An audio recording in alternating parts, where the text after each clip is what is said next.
నమస్తేనండి. శ్రీమాత్ర నమః ఛానల్‌కి స్వాగతం.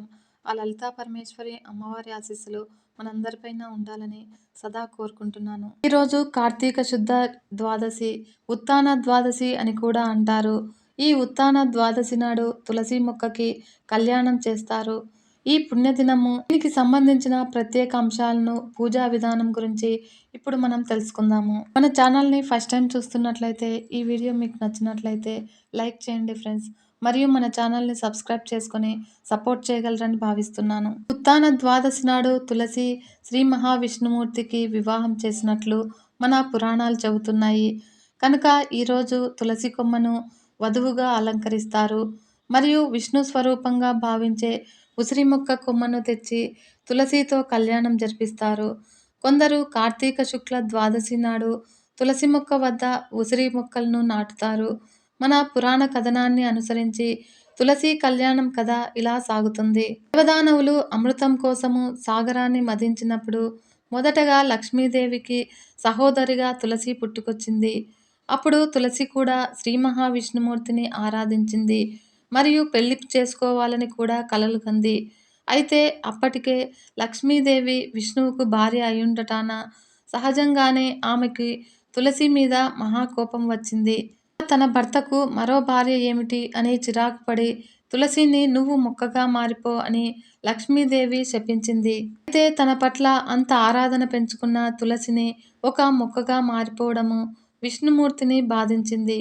అందుకే తులసితో తులసి బాధపడకు, భవిష్యత్తులో నీ కోరిక తప్పకుండా నెరవేరుతుంది. నేను శాలిగ్రామ రూపంలో ఉన్నప్పుడు నువ్వు నాకు బాగా దగ్గరవుతావు. తులసి ఆకుల రూపంలో ఇళ్లలో, దేవాలయాల్లో తులసి ఆకులతో నన్ను పూజిస్తూ ఉంటారు.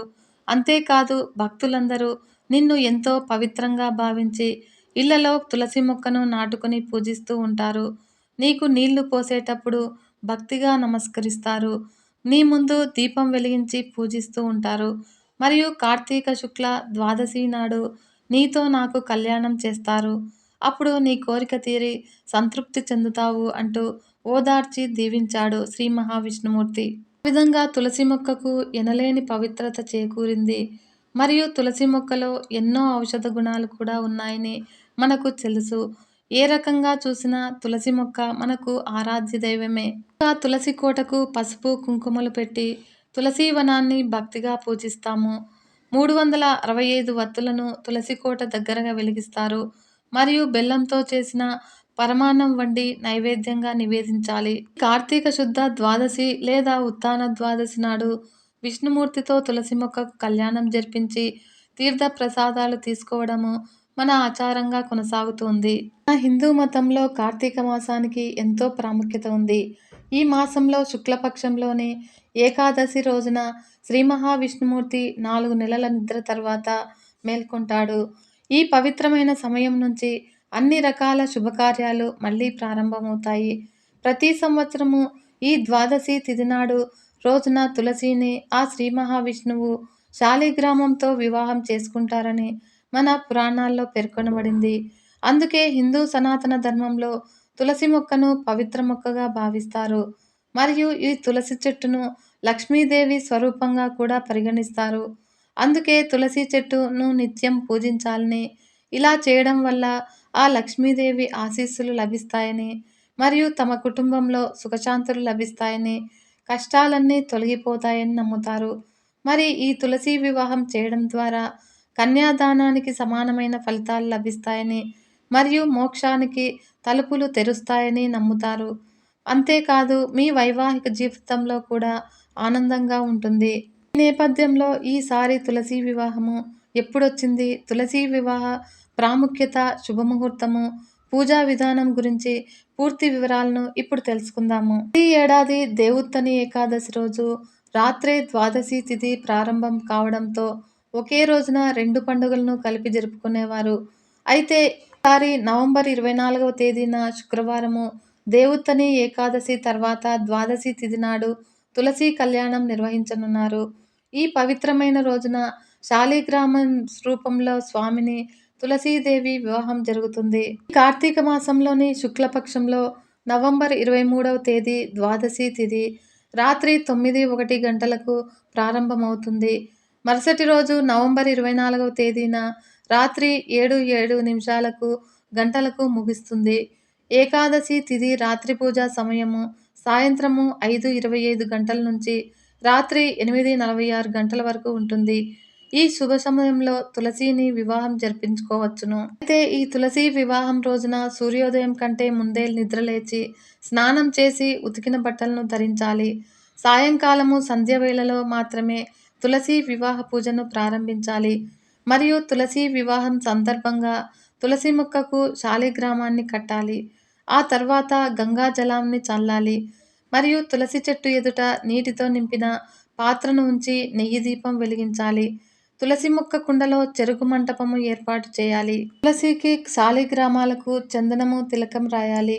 మరియు తులసి చెట్టు ముందు నెయ్యి దీపం వెలిగించాలి. తులసి చెట్టుకు ఎరుపు రంగు వస్త్రాలను సమర్పించవచ్చును. చేతికి కంకణం కట్టుకోవాలి. మరియు చేతిలో శాలిగ్రామాన్ని ఉంచుకొని తులసి చెట్టు ప్రదక్షిణ చేసి అనంతరము హారతినివ్వాలి.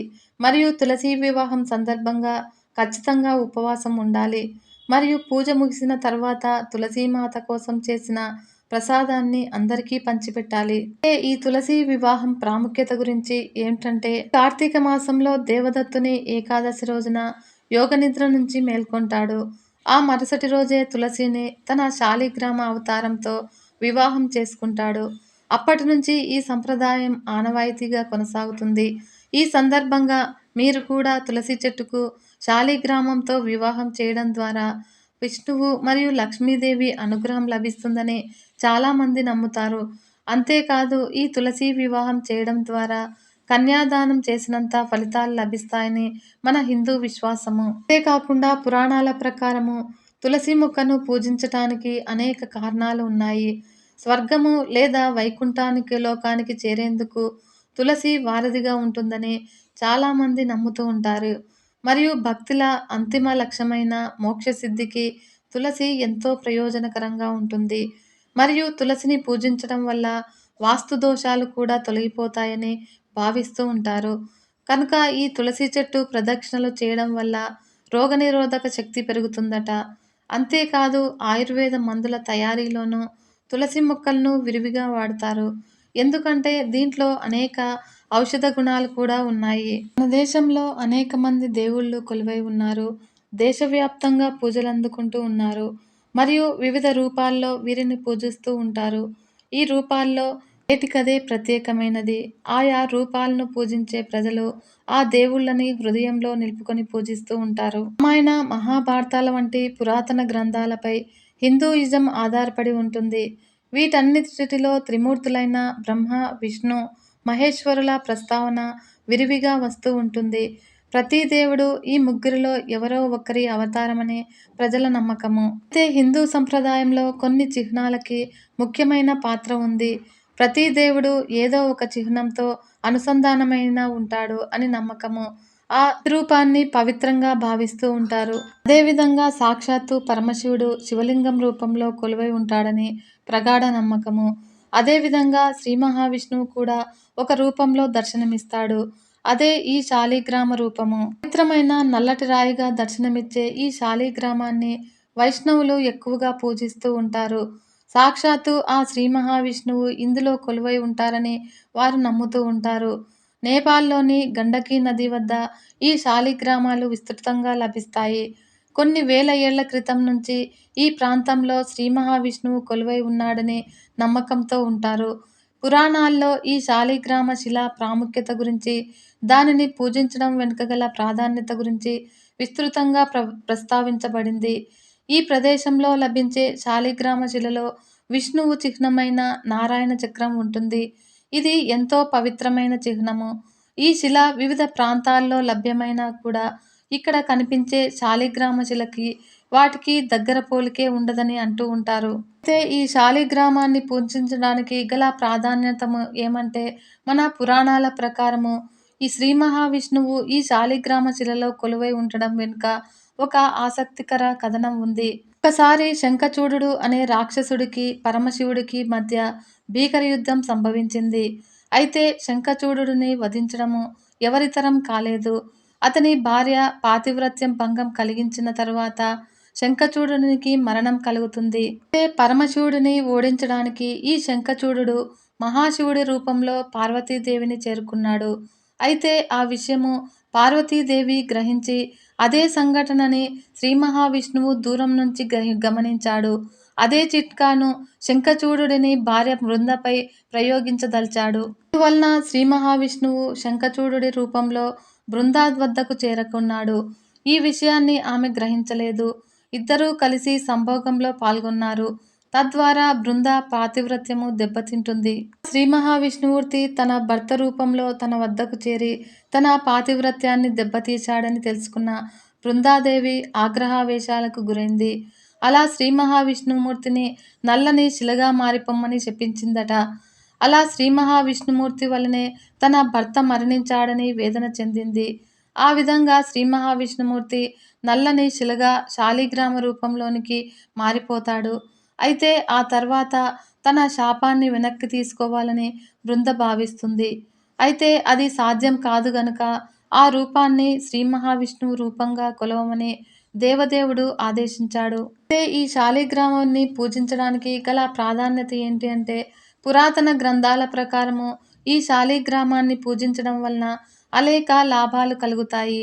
ఒక రాగి పాత్రలో శాలిగ్రామాన్ని ఉంచి అందులో పళ్ళని అలాగే పూలని ఉంచాలి. ఉదయాన్నే అలాగే ఈ శాలిగ్రామాన్ని పూజించాలి. ఈ శాలిగ్రామాన్ని తులసితో పాటు పూజించాలి. అప్పుడు ఆ శాలిగ్రామాన్ని రోజు పూజించేవారు ఆరోగ్యంతో పాటు సంపదతో తులతూగుతారు. మరియు శాలిగ్రామాన్ని శుభ్రం చేసుకోవడానికి వాడే నీటిని పవిత్ర జలంగా భావిస్తూ ఉంటారు. ఇంటిని శుద్ధి చేసుకోవడానికి ఈ నీటిని వాడుతారు. అలాగే ఇంట్లోని నెగటివ్ ఎనర్జీని మరియు చెడు దృష్టిని తొలగించేందుకు ఈ నీటిని కూడా వాడతారు. వైకుంఠధామానికి చేరుకోవడానికి ఈ నీటిని చనిపోయిన వ్యక్తి చేత తాగిస్తూ ఉంటారు. మరియు శాలిగ్రామాన్ని పూజించటం వల్ల శాంతి లభిస్తుంది. అలాగే ఆనందం కూడా లభిస్తుంది. తులసి ఆకులను, అగరబత్తిని, హారతిని, నైవేద్యాన్ని ఉపయోగించే ఈ శాలిగ్రామాన్ని పూజించాలి. ధ్యానం కూడా చేసుకోవాలి. గంగాజలంతో అలాగే పంచామృతంతో ఈ శాలిగ్రామాన్ని ప్రతి ఉదయం పూజించాలి. ఓం నమో భగవతే వాసుదేవాయ అనే మంత్రాన్ని లేదా మరేదైనా మంత్రాన్ని జపిస్తూ ఆ మహావిష్ణువుని స్మరిస్తూ శాలిగ్రామాన్ని పూజిస్తే మంచి ఫలితాన్ని లభిస్తుంది. అయితే ఈ శాలిగ్రామాలు అనేక రకాలుగా ఉంటాయి. కపిలవర్ణం కలిగి చక్రం పెద్దదిగా ఉంటే దానిని నరసింహ శాలిగ్రామం అని అంటారు. దీనిని బ్రహ్మచర్య దీక్షతోనే పూజించాలి. బంగారు వర్ణంతో పొడవుగా ఉండి 3 బిందువులతో ఉన్న దానిని మత్స్యమూర్తి శాలిగ్రామం అని అంటారు. ఇది భక్తిని పెంచి ముక్తిని కలిగిస్తుంది మరియు సంపదలను కూడా ఇస్తుంది. మరి నల్లని రంగుతో మెరుస్తూ ఉండి ఎడమవైపున గద, చక్రాలు, కుడివైపున రేఖ ఉన్నదాన్ని సుదర్శనమూర్తి శాలిగ్రామం అని అంటారు. దీన్ని శత్రుబాధల నుండి విముక్తి కలిగిస్తుంది. వివిధ వర్ణములతో ఉండి అనేక చక్రాలు, అనేక రేఖలు ఉన్నదాన్ని అనంతమూర్తి శాలిగ్రామము అని అంటూ ఉంటారు. ఈ శాలిగ్రామము సకల అభీష్టాలను తీరుస్తుంది. 3 ముఖాలు, 6 చక్రాలు కలిగి నేరేడు పండు ఆకారంలో ఉన్నదాన్ని షట్చక్ర సీతారామ శాలిగ్రామము అని అంటూ ఉంటారు. అయితే అది దొరకటం చాలా కష్టము. ఇలాంటి శాలిగ్రామము దొరకటము చాలా దుర్లభం. ఈ శాలిగ్రామాన్ని పూజించిన వారికి అష్టైశ్వర్యములు కలుగుతాయి. ఇంకా కొన్ని అపురూపమైన శాలిగ్రామాలు కూడా ఉన్నాయి. ఇంట్లో పూజించు శాలిగ్రామానికి నిత్య నైవేద్యం తప్పనిసరిగా పెట్టాలి. మరియు కుటుంబ సభ్యులు మినహా అన్యులు ఎవరూ ఈ శాలిగ్రామాన్ని దర్శించరాదు. సర్వ పాపహరితమైన, సర్వ విధాలైన కష్టాల నుండి రక్షించేది, సర్వ పుణ్యఫలాలను ఇచ్చేది, సర్వ దేవతా పూజా ఫలితాలను ఇచ్చేది మరియు సర్వ శ్రేయస్కరమైనది, సర్వోత్కృష్టమైనది, సర్వాంతర్యామి యొక్క ప్రతీకైన ఈ శాలిగ్రామాన్ని పూజించుకునే భాగ్యము ఈ కలియుగంలో మానవులమైనా మనకు కలగటము నిజంగా అపూర్వమైన అదృష్టంగా భావించాలి. అటువంటి అవకాశాన్ని వినియోగించుకొని జీవితాన్ని ధన్యం ఉనర్చుకొని శాశ్వతానందాన్ని పొంది ముక్తిని పొందటము భక్తిపరుడైన మానవునికి ముఖ్య కర్తవ్యము అనటంలో ఎటువంటి అతిశయోక్తి లేదు. అవకాశం దొరికితే ఆ పుణ్యాన్ని దక్కించుకునేందుకు ప్రయత్నించాలి. మరో కథనం ప్రకారము ఒకానొకసారి సృష్టిలోని జీవులన్నీ విపరీతమైన పాపపు చేష్టలను చేస్తూ ఉండేవి. ఆ దృశ్యాలను చూసిన బ్రహ్మదేవుడు అంతటికీ కారణము తన సృష్టే కదా అని, తాను చేసిన సృష్టిలో లోపం ఉండబట్టే కదా జనం ఇలా పాపకృత్యాల్లో మునిగిపోతున్నారని బాధపడుతూ ఉండగా, ఆయన కళ్ళ వెంట 2 కన్నీటి చుక్కలు రాలిపడ్డాయట. ఆ నీటి చుక్కలే గండకీ నదిగా మారాయని కథనం కూడా ఉంది. ఇలా శాలిగ్రామాన్ని గురించిన అనేక కథలు మన పురాణాల్లో కనబడుతూ ఉన్నాయి. అయితే ఈ శాలిగ్రామాలను ఆవు పాలతో గాని, పంచామృతాలతో గాని శుద్ధి చేయాలి. మరియు రుద్రాక్ష ధారణ నియమాలనే ఈ శాలిగ్రామ పూజలోనూ పాటించాలి. అయితే ఈ శాలిగ్రామ రంగు, వాటి మీద ఉండే ముద్రలను బట్టి ఎన్నో రకాలుగా ఉన్నాయి. అలాంటి 12 రకాల శాలిగ్రామాలు ఉండి పూజింపబడే ఇల్లు 108 వైష్ణవ దివ్యక్షేత్రాలతో సమానం అని అంటూ ఉంటారు. ఈ శాలిగ్రామాలను కొంచెం కూడా నిర్లక్ష్యం చేయకూడదు. వాటికి నిత్యము అభిషేకము, నైవేద్యం చేయాలి. అలా చేయలేని వారు వాటిని వేరెవరికైనా దానమివ్వడం మంచిది. ఏదైనా ఊరు వెళ్ళేటప్పుడు కొందరు వాటిని పూర్తిగా నీళ్లలో మునిగేలా ఉంచుతారు. దానిని జలావాసం అని అంటారు. ఏదైనా ఆలయంలో దానిని ఉంచవచ్చును. మరియు ఈ శాలిగ్రామాలను కొనరాదు. అవి వంశపారంపర్యంగా రావాల్సిందే కానీ, అందుకే శాలిగ్రామ దానము మహాదానం అని పెద్దలు చెబుతూ ఉన్నారు. స్వయంవ్యక్త క్షేత్రము ఈ నేపాల్ దేశమున గలదు. కాఠ్మండూకు 175 మైళ్ళ దూరమున గల ముక్తినాథ్ క్షేత్రమే ఈ శాలిగ్రామమని కొందరి అభిప్రాయము. అయితే కాఠ్మండూకు 65 కిలోమీటర్ల దూరమున గల దామోదర కుండమే ఈ శాలిగ్రామమని మరికొందరి అభిప్రాయము. గండకీ నది జన్మస్థానము. ఈ నదిలోనే మనము ప్రతినిత్యము ఆరాధన చేయి శాలిగ్రామములు లభిస్తాయి. తెలుసుకున్నారు కదా ఫ్రెండ్స్. ఓం నమో నారాయణాయ. సర్వే జన సుఖినో భవంతు. లోకా సమస్త సన్మంగళాని భవంతు. నమస్తే.